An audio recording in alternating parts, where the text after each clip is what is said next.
Thousands of people gathered in downtown Minneapolis on Friday, braving Arctic temperatures to protest the Trump administration's immigration crackdown. The demonstration, part of a broader movement across Minnesota, saw labor unions, progressive organizations, and clergy urging residents to stay home from work, school, and even shops in Minneapolis and St. Paul. The Reverend Elizabeth Barish Brown traveled all the way from Cheyenne, Wyoming, to join the rally. She told protesters that what is happening is clearly immoral and goes against the values of her faith.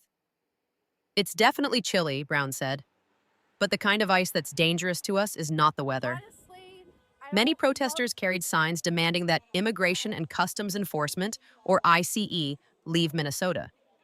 Others criticized the federal government's enforcement tactics and called for adherence to constitutional rights.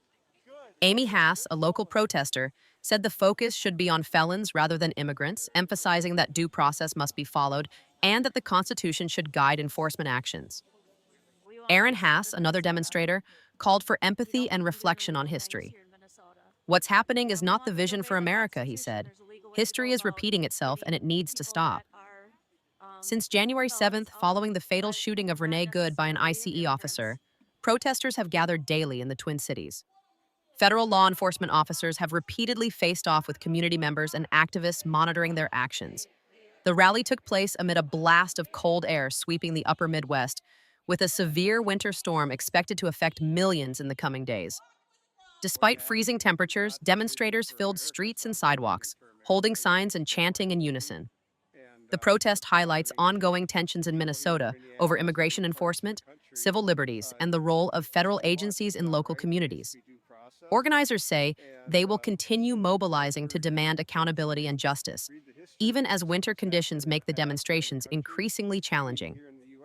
The crowd included clergy, union members, and ordinary residents, all united in calling for ICE to leave the state and for the government to respect human rights. With temperatures well below freezing, demonstrators wrapped themselves in winter coats, gloves, and hand warmers, standing firm in the face of icy conditions to make their voices heard. The Minneapolis protests are part of a larger national conversation about immigration, law enforcement, and the balance between security and civil liberties. Organizers warn that the issue is far from resolved and that continued vigilance is necessary.